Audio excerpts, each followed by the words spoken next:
science of turning fiction into fact. Sometimes kind of real architectural life interferes with intellectual architectural life. There is no such thing as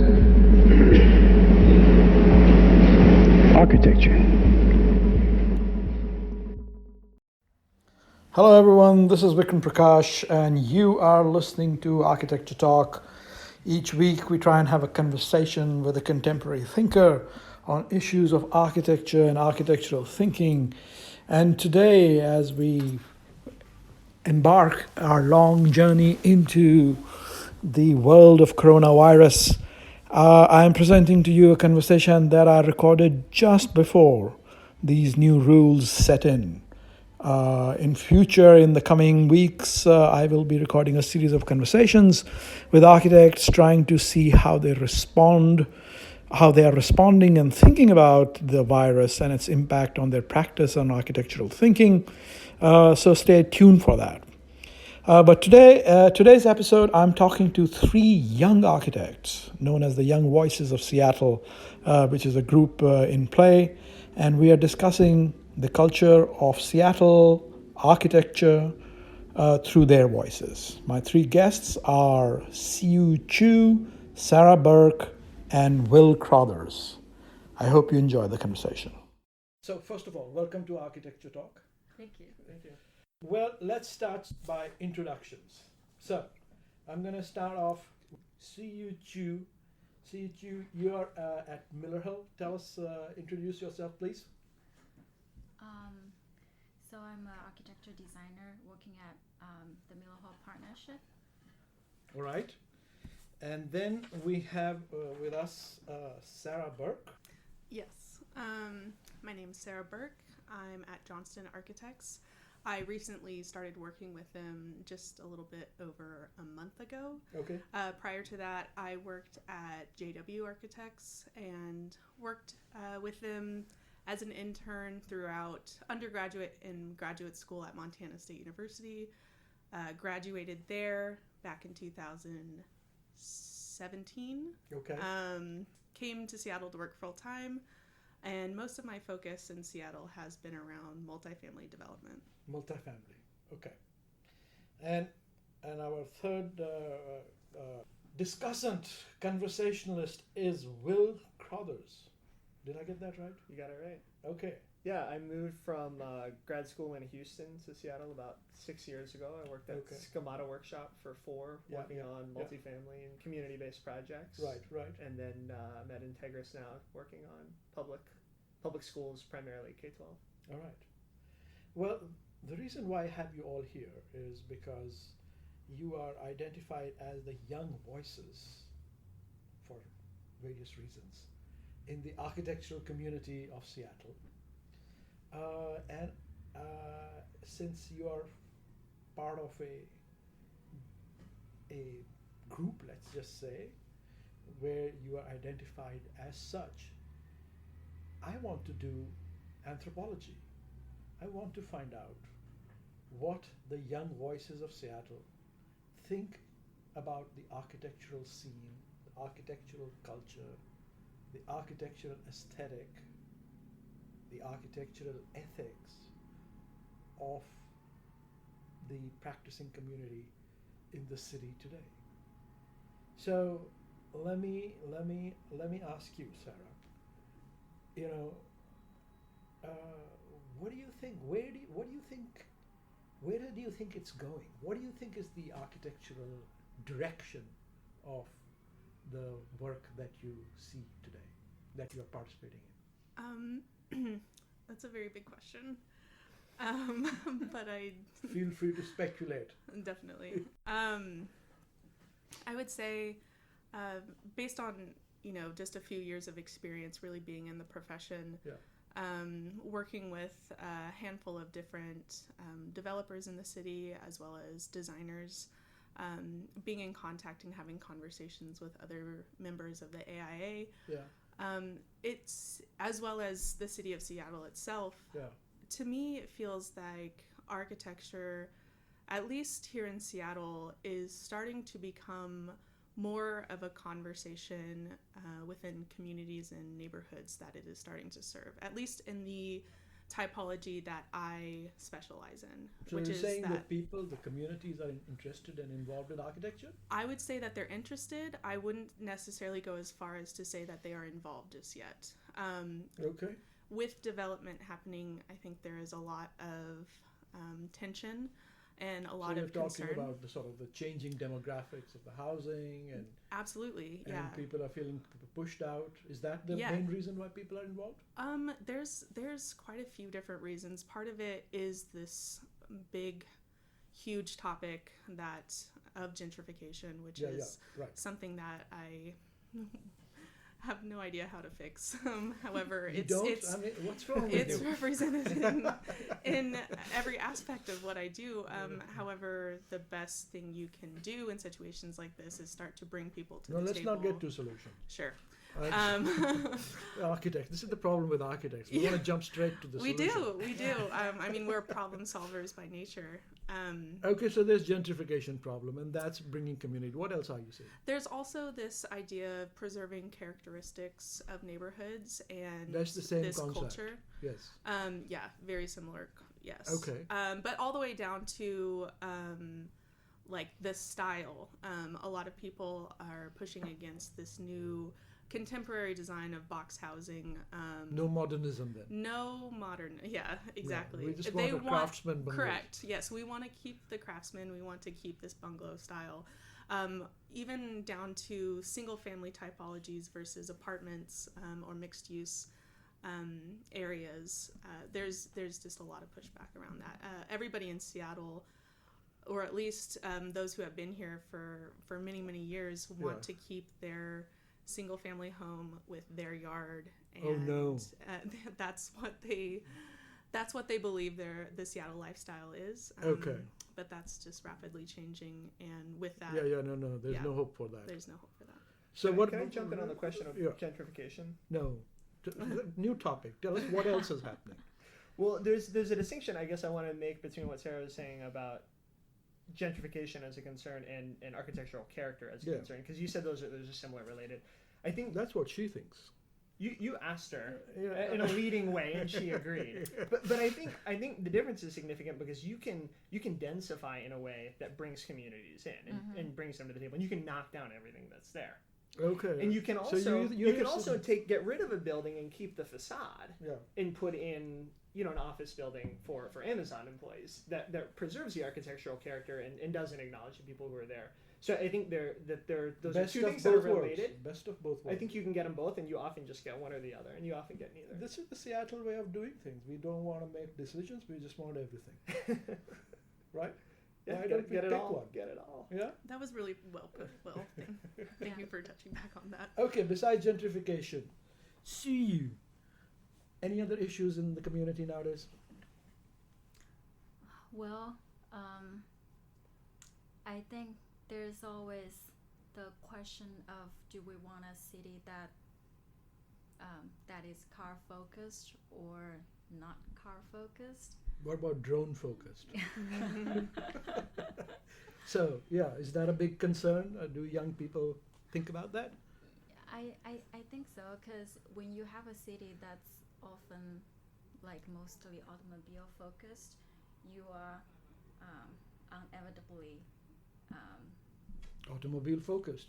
Other than Manhattan, there's no such city in America. What are we talking about here? and it's also leading to the question that you also mentioned about people still wanting to have a single family and a backyard. NIMBYs. Okay. So those are the issues. Now, what happened to the issue of regionalism? Is that gone? Nobody talks about this. Have you ever heard of Well, regionalism? we've got somebody from Miller Hall here, so The Pacific Northwest No, style. this is Siyu. She speaks her mind independently. that's fair. But what Not better for the representative of Pacific Northwest architecture? So is regionalism forgotten? I don't think so, but it evolves in a new way that can be. Well, I think it still there, but it involves in a way that adapting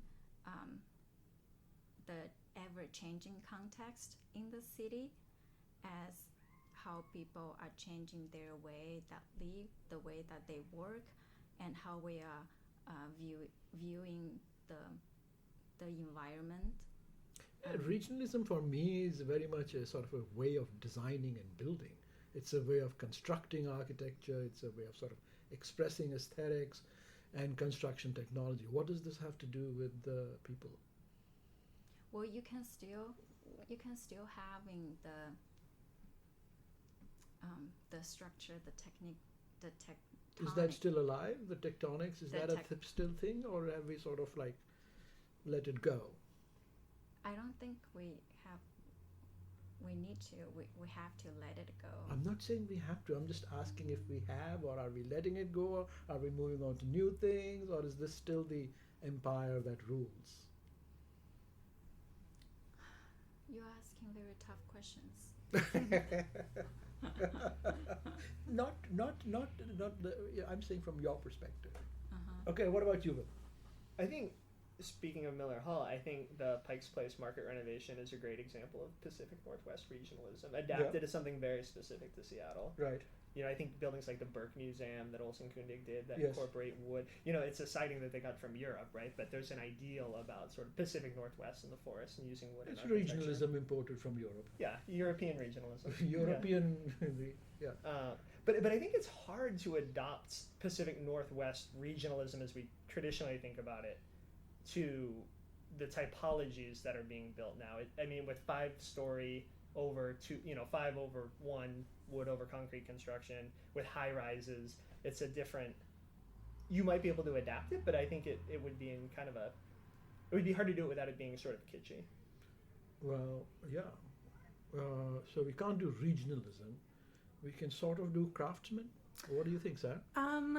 I would say that when we think of Craftsman, I mean, there's definitely that gable form, the crown molding, columns off of a front porch, things like that. But there's also ideas of certain Craftsman aspects that we can bring into today's design. So these are things where we're considering the details and we're expressing them. So what about in the 1/4? 5/2. 5/2. I would say that with that, so you're having all this concrete construction below and then wood frame above.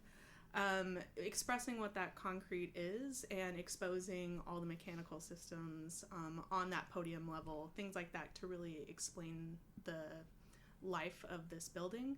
But as we move forward into CLT construction, especially in the Pacific Northwest, with Portland being a very huge leading force in that, Seattle, I believe, has this market for it as well, and I think Portland and Seattle ought to have a little bit more dialogue between the two. Why is there no dialogue between Portland and Seattle? Why is there no dialogue? I mean, there's definitely certain firms that have locations in both, and they're probably the ones to talk to the most, but I don't know. How often do you go down to Portland? I actually frequent Portland often. My best friend lives there, so I'm down there about once every 4 to 6 weeks. Oh, so you're hanging out with your friends. You're not looking architecture. I'm doing both, to be honest. Yeah. Especially as she's working, I'm off at the Architectural Historical Society Foundation building and things like that. Learning about Portland's past as much as I've learned about Seattle's past and where are we today. I think Portland architecture and Seattle architecture are different. They have different feels, and this came up in our conversations when we were discussing the Young Voices Honor Award submissions for Seattle AIA Honor Awards a few months ago. Was what is Portland doing different that Seattle isn't picking up on? I think part of it is the scale of the city itself, as well as how fast the market is here in Seattle versus in Portland. There is high demand here in Seattle, and projects are being pumped out considerably quickly, to the point where I think we're missing a lot of these details that So you're saying harken back to that Seattle Craftsman. architecture is worse? I would say that we probably hit on certain aspects a lot better than Portland. And then vice versa as well. There's aspects to both. I wouldn't say that I would go as far as to say Seattle is worse, but there is a lot to be desired. I mean, the Portland people will have no problem saying that. Yeah, no, they wouldn't probably. A lot of people in Seattle wouldn't have a problem saying that either. Is What- that, what do would you say that, Will? Well, I would have until Sarah said there was something Seattle does better. I think purely from an aesthetic standpoint, if you just look at a multifamily project in Portland and you look at one in Seattle, I think the one in Portland is going to look better simply because they're not using hardy panel down there. Oh my God, why do they not use hardy panel? They might, I don't know, but almost all their buildings look like they're brick or metal panel, and I don't know why. I don't know if that's in their land use code, but it seems to be working. Okay, And wait, also- wait, as yes. well. And also because of the context of the neighborhood, it has a more intimate scale over there, and So the urban block is the- better? Yeah, So it's a planning issue? it's definitely a planning issue as well. We just have badly scaled blocks? Is that what you're saying, that it's the block or the height or The both? block, because Seattle has like the 400 feet long large block, which that enables developers to put like a super Oh, structure. so smaller blocks would be better. Yeah. Mm. Well, it also goes back to the idea of walkability and more of a carless Yeah. city planning downtown in Portland, with the blocks being so small, particularly in that area. Parking is also a lot more limited, and so really you're either taking the max in or you're parking somewhere or ride sharing in, and then you're walking the rest of the way down there. It's a highly walkable downtown. Yeah, public transportation is also part of the force, the reason. They have very good And- public transportation. Yeah. We don't.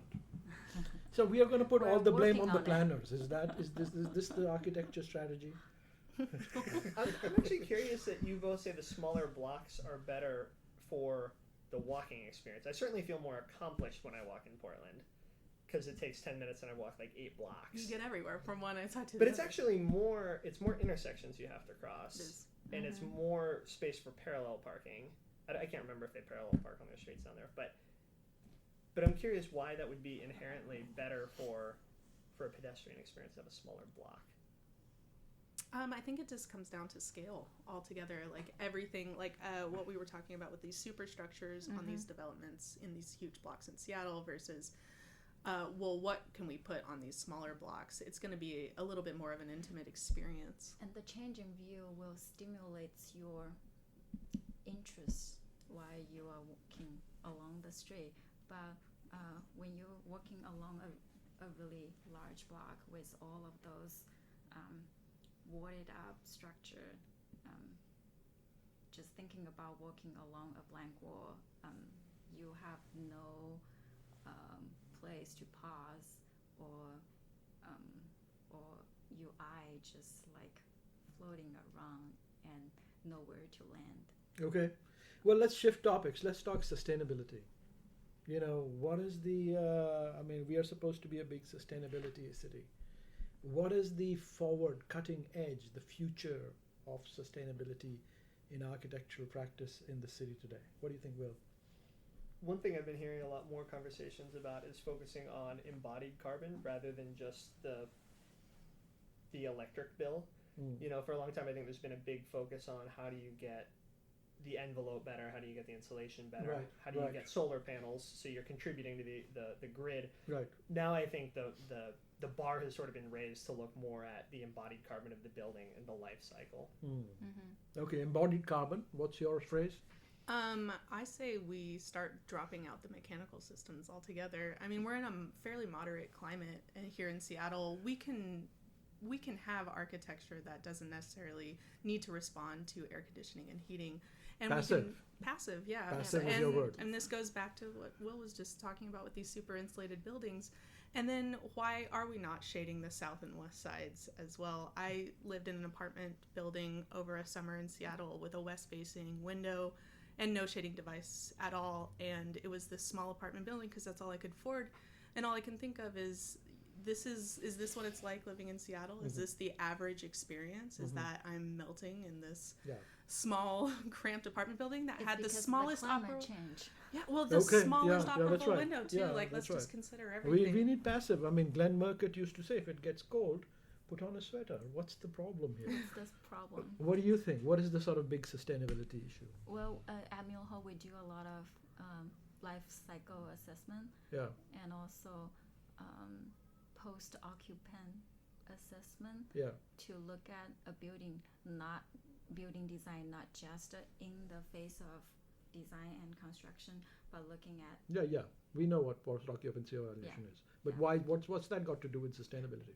well that helps educating us what we should we do better during design process. What's that got to do with sustainability? That's just design.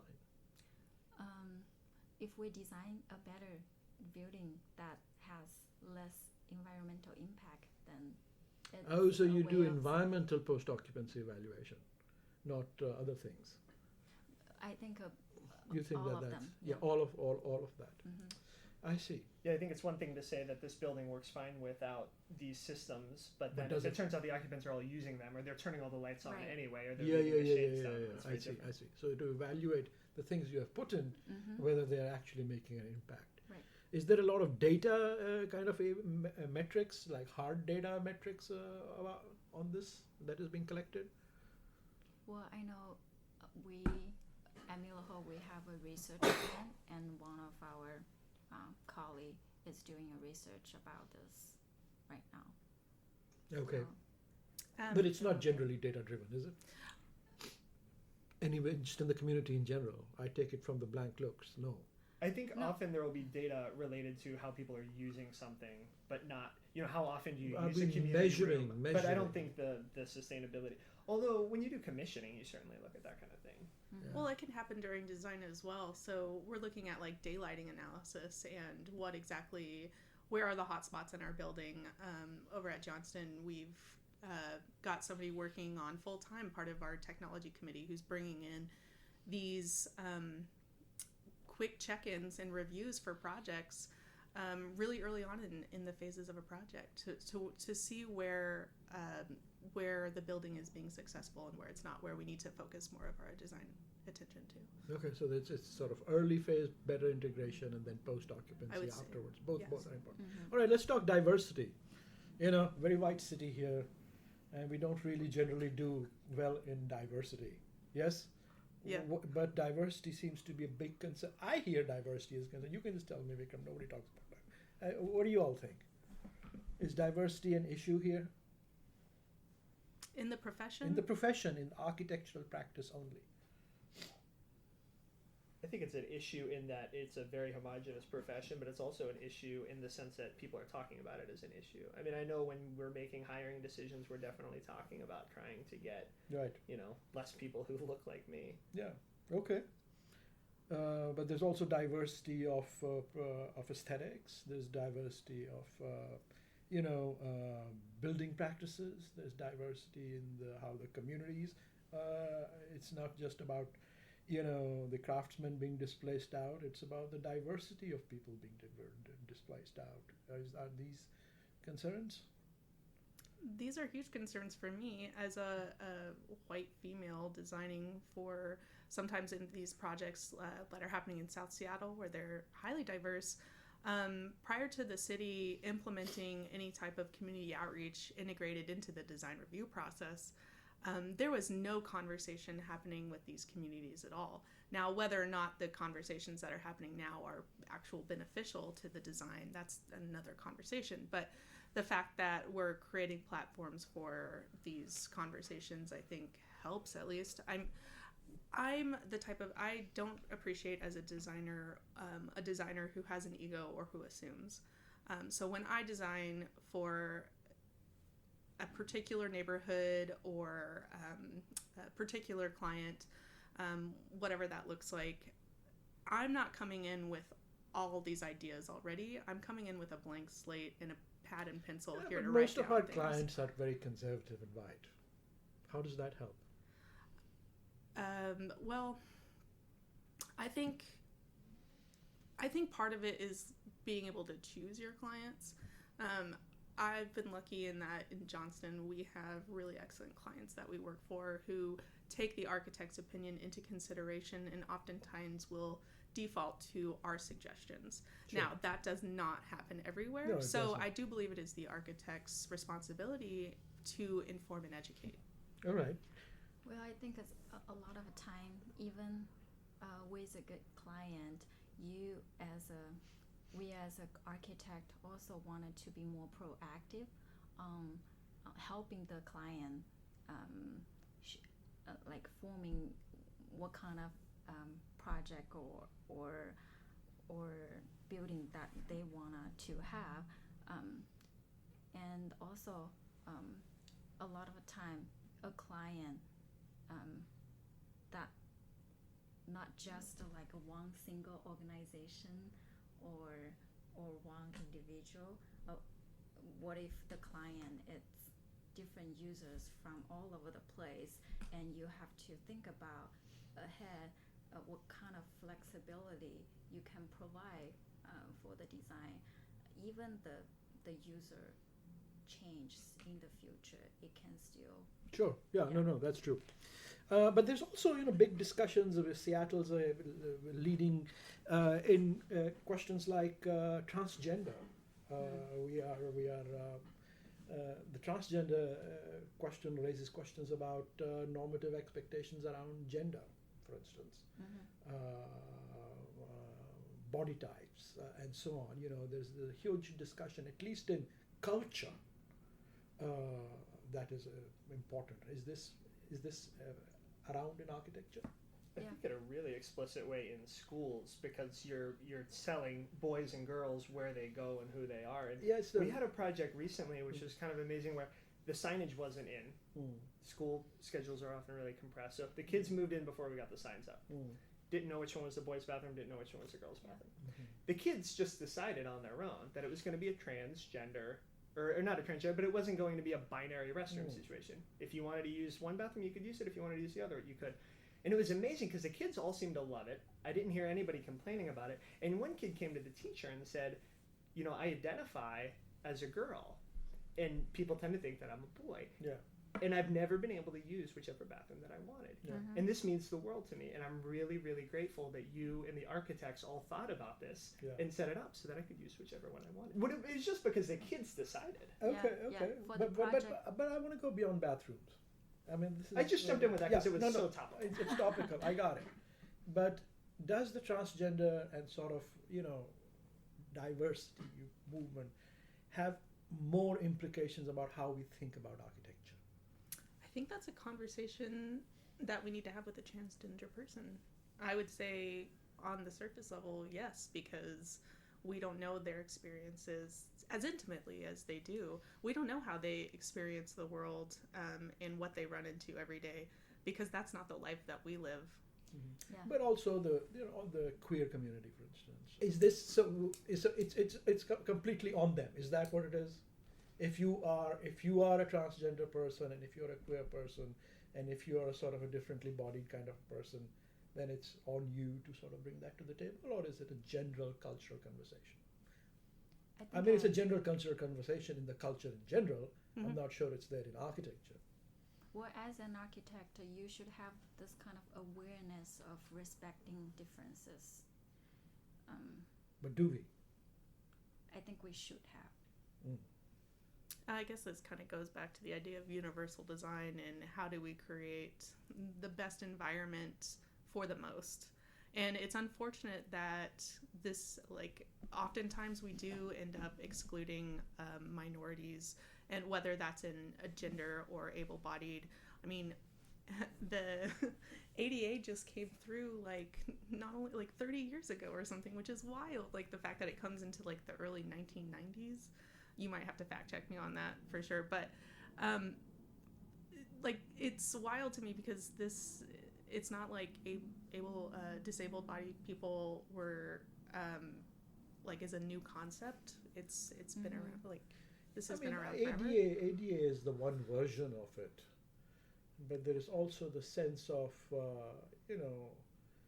we have certain norms of design which come from a very particular conception of bodies and genders. Building standards in general, have to be based on some kind of a body. How is that possible to do? Do you think it's based on a male body versus a female body? Or a very specific kind of a male and a very specific kind of female body, and that's about it. I mean, I know I was really on the nose with the restroom thing, but I'm trying to think. At least I like to think that I sort of imagine a user being a man or a woman or a boy or a girl. Yeah, all kinds of people. And would it make, do different people of different cultures have a different sort of relationship to space? Or is sort of our notions of, well, in my case, modernism, you tell me modernism's out. In my world, it's not. That's fine. Or a craftsmanly world, or whatever world of aesthetics there is. Those are sort of single perspective design philosophies. I suppose what you can do is consider architecture, the built environment, as a tool, one that many people, as they interact with it, will interact with it differently. At one point when you cannot use the tool for its intended function or purpose, that's when design starts to break down for that particular individual. And that's where we need to start having a little bit more of these design conversations. Now, you asked earlier, is this on these people to bring up the conversations? I would say to a degree, they definitely need to be involved in the conversation, but us as the architects and the designers can begin to ask the questions, and we can do that through post-occupancy evaluations is one way. But I'm sure there are a lot of architects who are, queer, differently gendered, multiple. Certainly. The community is big. Young voice here. Yeah, there you go. We should, and they should be part of the gender conversation. From a high perspective, what kind of evolution would you like to see in the practice of architecture, in the city that we have made? Not something that we are already doing. What would you like to see that is different, that we don't do now?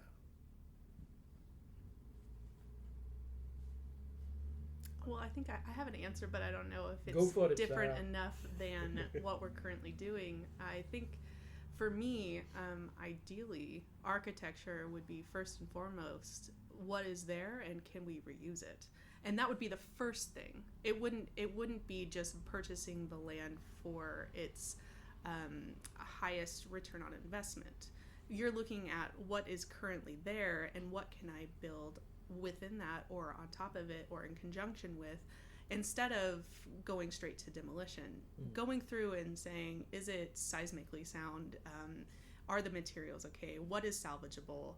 And how can we keep a little bit of what's currently there, what that history is, instead of basically erasing it and then just starting anew. So radical repurposing. Radical. Yes. So give me a vision of absolutely out there radical revisioning. Oh my gosh. Absolutely out there. I mean, blue sky it. My brain can't even go to those limits, but I can think of what we've already started doing that absolutely blows my mind. One of the projects that we looked at with the Young Voices conversation was an old church that got transformed into an elementary school, and they kept the original arched, what would you call that? Assembly space, essentially, and integrated it into the design to where now it is, I think, part gymnasium, part theater space or auditorium space. Like that's on a small level, but then you see other places, like there is a restaurant and small urban planning project really in Bothell that a restaurant called McMiniman's overtook. Sure. Okay. It was the old Anderson School. Yeah. And now it's like 2 restaurants, a hotel, a movie theater, a whiskey bar, I think miniature golf. I mean, it's now a destination where people go for a Friday night or something. So good projects like that. What about you, Will? Well, I was thinking about the idea of a radical repurposing, and I think what would actually be radical is if we could get past the attitude that new things had to be sustainable. I think offices often renovate so that they are more sustainable. So you have a carpet, you pull the carpet out, you ask your architect what the most sustainable flooring material you could use is. Well, the most sustainable flooring you could use is the one you already have in there. And so that's not a radical change to the building. That's actually just a radical change to our mentality, because I think over time we've gotten used to the idea that to attract the best talent, to attract the best people, you have to have a really great new building that looks sustainable and is really flashy and exciting. And if we could change the attitude around design. So you're saying let's get away from the look sustainability and instead go to be sustainability. Right, but on top of that, you may have something that is not sustainable because of the way it was built. It was built in an unsustainable way, but that's the thing you already have. Mostly we have that, yeah. So tearing it out to make it sustainable doesn't make any sense. Okay. But I think that's a radical. I I think that's a radical change in the way people think about design, Okay. because we want it to be trendy. We want it to be Cool. you know. Yeah. Yes. Yeah. What about you, Siyu? I just had a really crazy radical idea, but I don't know, like Do it. Do it. like for example, in a single family neighborhood, how you can maintain all the single family houses over there, but where there's already dadu, but in a more efficient, higher level, how can you centralize densifying the area? Yeah, what if we adopt the Sarda's block and get rid of all the single family? What do you think? Well, there are a lot of void space between like each single family houses. What if people agree to share all those lands? And We know that idea. Yeah. But what are the implications of that? And what would be a new vision of community space in that sense? In that sense, I think within a neighborhood, it will be a neighborhood almost self-efficient neighborhood. I would think you have all different type of housing over there, not just single family, like townhouse, duplex, apartment building, courtyard houses, or even, I don't know, super mixed use building with like all the community service and Mixed use. yeah, Mixed use, all kinds of building types. it's a hyper mixed use neighborhood. And it makes me think that when I was super young, I was born in Hunan province in China, and where I live, my parents, my grandparents, and I, 5 of us live in a very small apartment, which is really close to like a lot of amenities, like food markets and stuff. So we don't need that much space in our apartment, like a big pantry to store a lot of food and stuff. We just need to go out to the market space, buy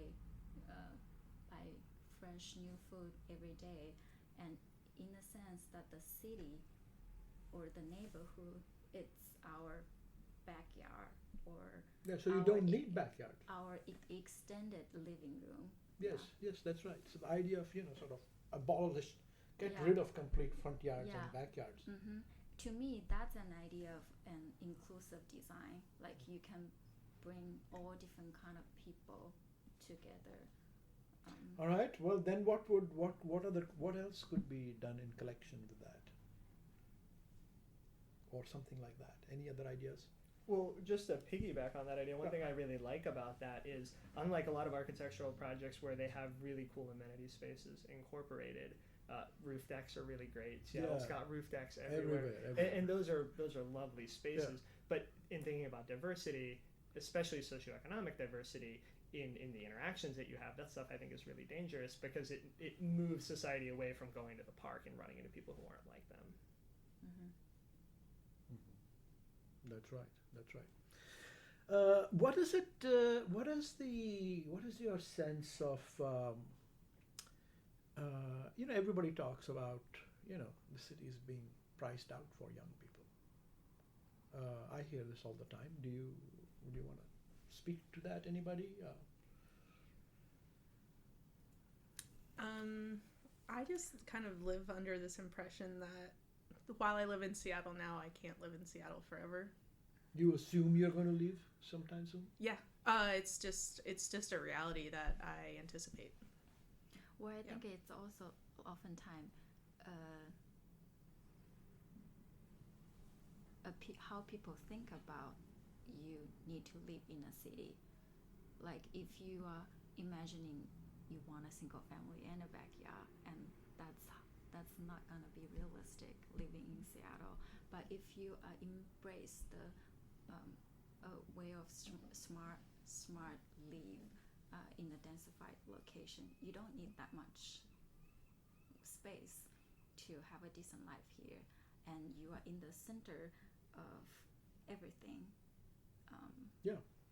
Well, they're trying to build, this whole transit-oriented development all along the transit corridor. They're supposed to be this sort of much denser, bigger structures. I see opportunities for young people here, actually. So we could sort of build a different kind of a city for the young. I mean, a sort of a transformation which caters to young people, all kinds of young people, Amazon young people, artist young people, diverse young people, and imagine a city which sort of builds for them and imagines, because let us be honest, we are not a city that is set up for that. I mean, why don't we imagine a vision which is catered to young people and of different ways of living, and make that the armature of the city plan for the future? I think there's value in having the retired person living on a pension in the city too. One of the things I like about the apartment building we live in is a really old building, and they haven't raised rents in a long time, and so we have a number of retired neighbors. We have a couple of neighbors across the way who have kids, and so I think, I don't know, I'd be reluctant to talk about it in terms of youth. Okay, all right, but okay, all right. Any other changes you'd like to see in the architecture culture of the city? Not the city, in the architecture culture of the city. I'd love to see the industry get more technically savvy around issues of sustainability. Yeah. I think sometimes we focus too much on, frankly, the fun stuff, on form and composition. And I think so drill down. What do you mean that technically savvy? For instance. Well, I think architects should all understand what the EUI of a good building is, or what an ideal R value would be, or what the SHGC factor in a window. Just ordinary. Understand having a proficiency. And I don't understand all those things either, but I think in general we need to have a proficiency with those. Expectation with those technical that's metrics. just normal. Yeah. Right, and if it means you have to spend a year in school not learning about Mies van der Rohe, I think that's fine. So we're sacrificing Mies van der Rohe for sustainability data. Yeah. That's Will's well, position. I don't think that it has to sacrifice the. We can't do everything. You don't give in to the Seattle mindset. Well, it's also. You can't have everything. You have to give things up to get things. It's also a true being like you mentioned about regionalism before, and it's about how you express the form and the structure and the tectonic, but in a way that integrating the thinking of sustainability, I think you can still being true on expressing what's the mechanical system up there, what's the who cares about expressing the mechanical system? Why is this a value still? And the structure of the our planet is going to hell, and we are expressing you, sustainability. Yeah, you are expressing the sustainability in a way that can integrate it with the architectural form and the structure in design. What do you think our communities think about that, Sarah? About This sustainability expression, or technical sustainability?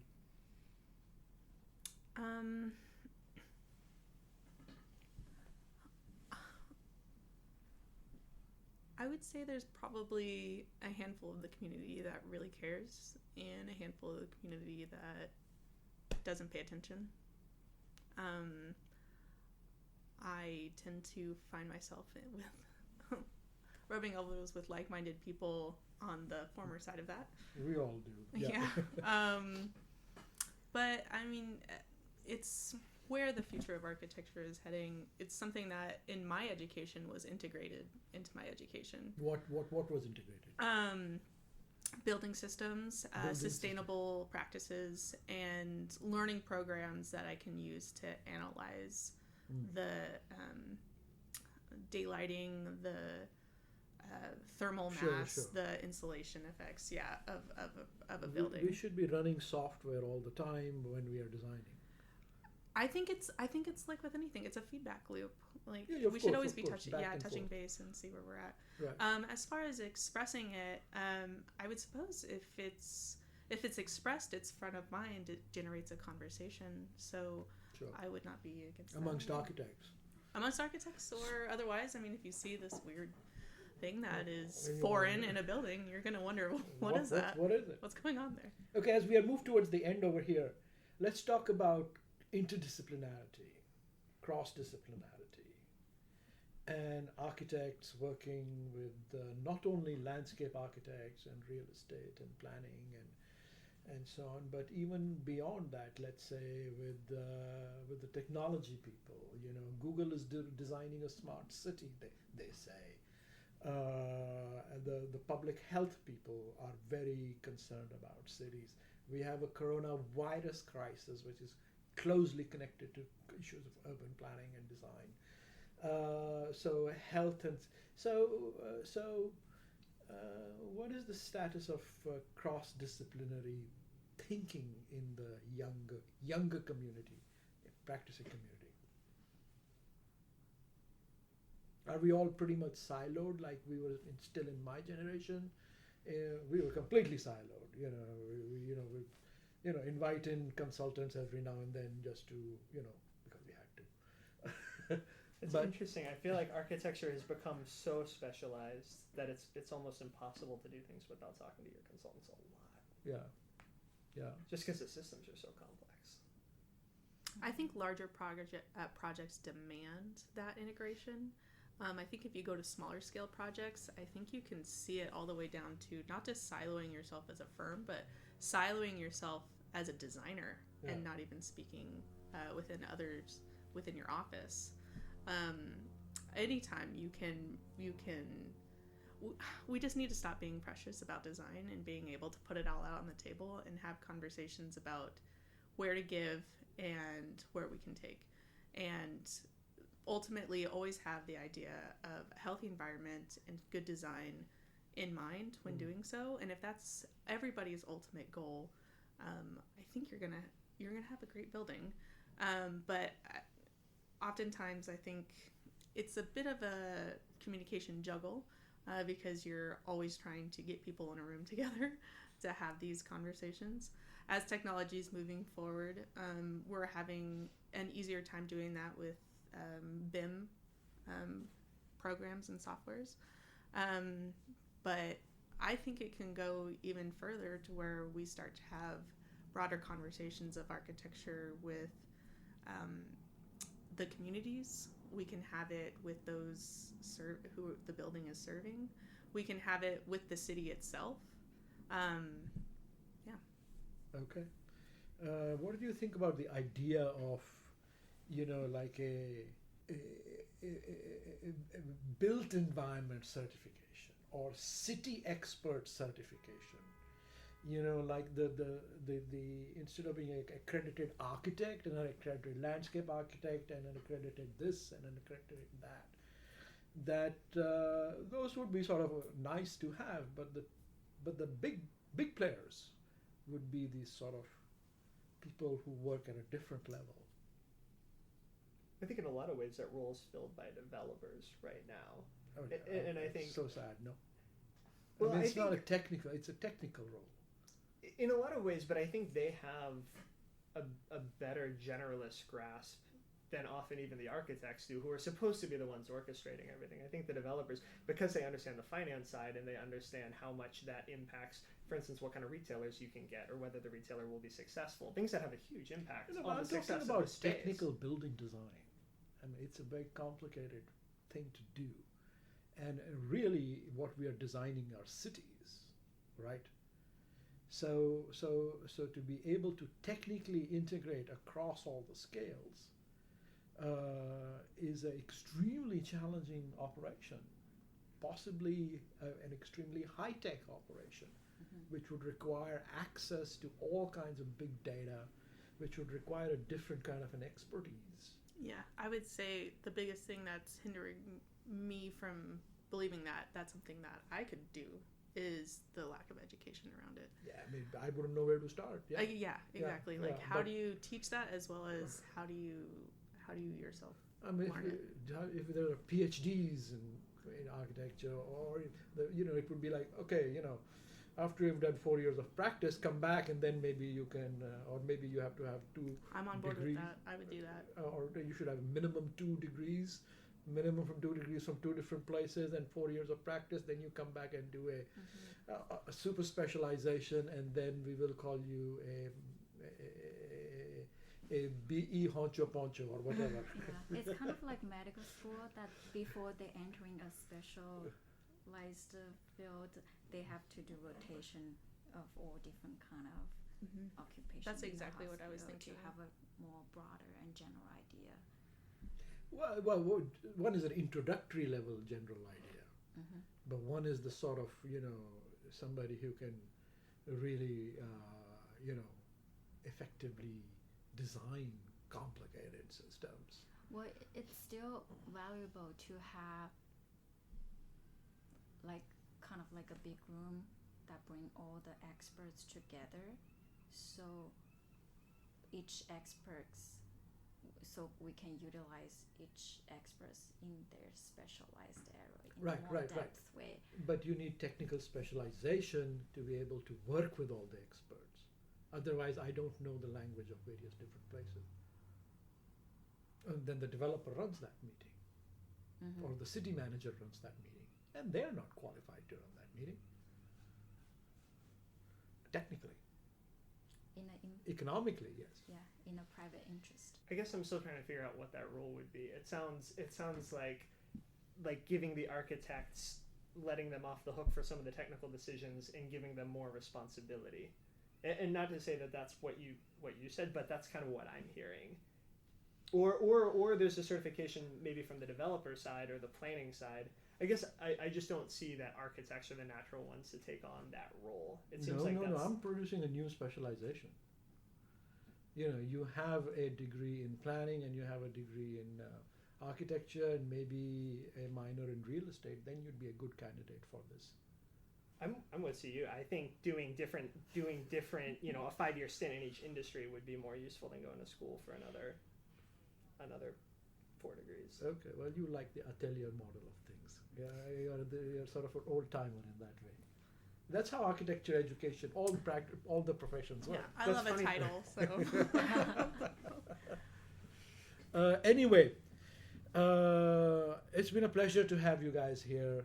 Thank you so much for taking time out, coming all the way here, and having this conversation with me. Thanks Thank for you. having Thank us. you. Thank you. Thank you. Thank you for listening to Architecture Talk. This is Vikram Prakash, your host, and our producer is architect and fellow architectural thinker, Sammy Prouty. We hope you enjoyed the conversation. And if you did, please do remember to subscribe and rate us on iTunes or Spotify. We would also love to hear from you if you have suggestions for new topics or guests. You can reach out to us via our website or Instagram. See you next time.